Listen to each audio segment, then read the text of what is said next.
श्री शिवाय नमस्तुभ्यम। दुर्गा नवमी कब है और दुर्गा नवमी का व्रत का पारण हमें कब करना है, इसके लिए बहुत कन्फ्यूजन हो रहा है। जी हाँ, साथ में है विजयदशमी।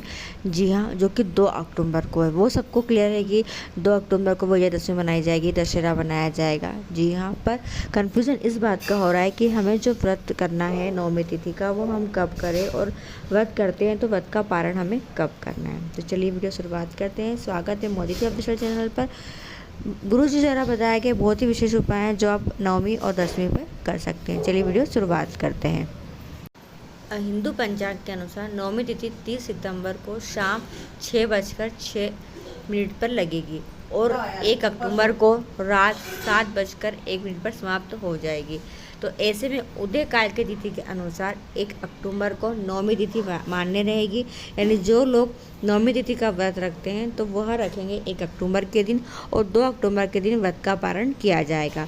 जो लोग अष्टमी पूजते हैं, अष्टमी के दिन माता की पूजन कर लेते हैं, तो वह नवमी के दिन व्रत का पारण करते हैं। और जो लोग 9 दिन पूरे दिन व्रत रखते हैं तो वो पूरे 9 दिन तक व्रत रखते हैं और 10वें दिन दशहरे के दिन व्रत का पारण करते हैं। तो ऐसे में ध्यान रखें, 1 अक्टूबर को ही दुर्गा नवमी की पूजन अर्चन की जाएगी, दुर्गा नवमी का व्रत रखा जाएगा और दशहरे के दिन व्रत का पारण किया जाएगा। पहला उपाय, यह उपाय 2 अक्टूबर को यानी विजयदशमी के दिन किया जाएगा। किसी मनोकामना के लिए इस उपाय को आप विजयदशमी में कर सकते हैं। मनोकामना पूर्ति के लिए, धन संपदा वृद्धि के लिए, लक्ष्मी प्राप्ति के लिए। जी, इस उपाय को विजयदशमी पर किया जाता है। क्या करना है, आपको लेना है मात्र 1 समय पत्र। जी हाँ, और 1 समय पत्र आपको विजयदशमी के दिन महादेव के शिवलिंग पर अपनी मनोकामना बोलकर केवल समर्पित कर देना है। जी हाँ, कोई भी मनोकामना के लिए समर्पित करें। धन संपदा वृद्धि तो होती है और मनोकामना भी पूरी होती है। समय का इतना महत्व है विजयदशमी के दिन। दूसरा उपाय, यह उपाय भी आप विजयदशमी के दिन यानी 2 अक्टूबर के दिन कर सकते हैं। जी हाँ, अगर आपके घर में समी का पौधा है तो बहुत अच्छी बात है। अगर नहीं है तो विजयदशमी का वो दिन है जिस दिन आप समी का पौधा खरीद कर लेकर आ सकते हैं। बहुत ही शुभ मान्य होता है। जी हाँ, और अगर आपके घर में समी का पौधा है तो शाम के समय प्रदोष काल में एक लंबी बाती का सरसों के तेल का दीपक समी के वृक्ष में अवश्य लगाएं। साथ में समी की पूजा की जाती है। किस दिन? विजयदशमी के दिन। इससे धन संपदा में वृद्धि होती है, रोग से मुक्ति मिलती है और जिस भी कामना से हम समी के वृक्ष की पूजा करते हैं वो मनोकामना पूरी होती है। तो विजयदशमी के दिन समी का वृक्ष का पौधा अगर आपके घर में नहीं भी है तो आप उस दिन लेकर आएंगे तो बहुत ही शुभ कार्य होगा। जिस कामना से लेकर आएंगे उस कार्य में आपको सिद्धि मिलती ही मिलती है।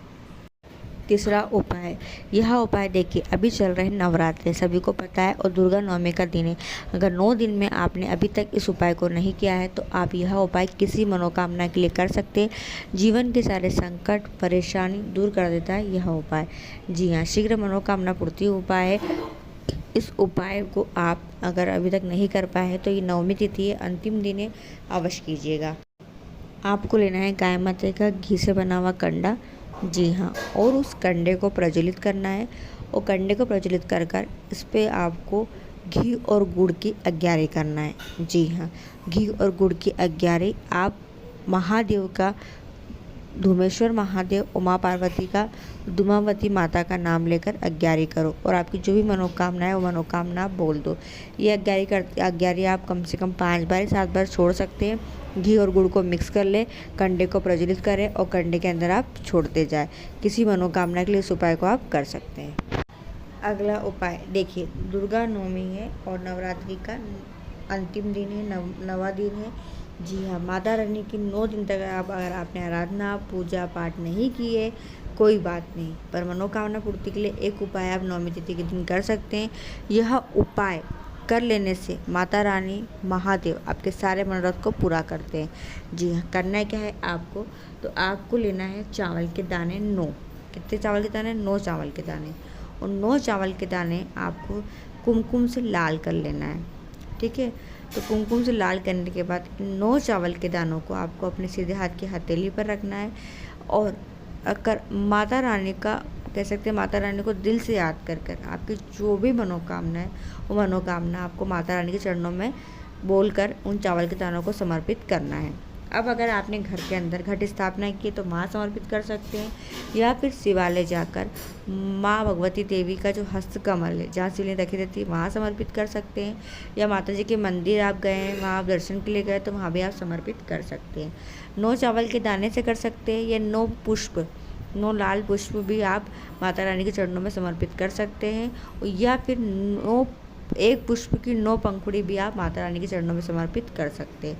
कोई मनोकामना के लिए नवमी तिथि के दिन नवरात्रि का 9वां दिन है और शारदीय नवरात्रि का 9वां दिन है, तो आपकी जो भी मनोकामनाएं माता रानी अवश्य पूरी करेंगे ही करेंगे। तो ये बहुत ही विशेष उपाय है जो आप 9वीं और 10वीं पर कर सकते हैं।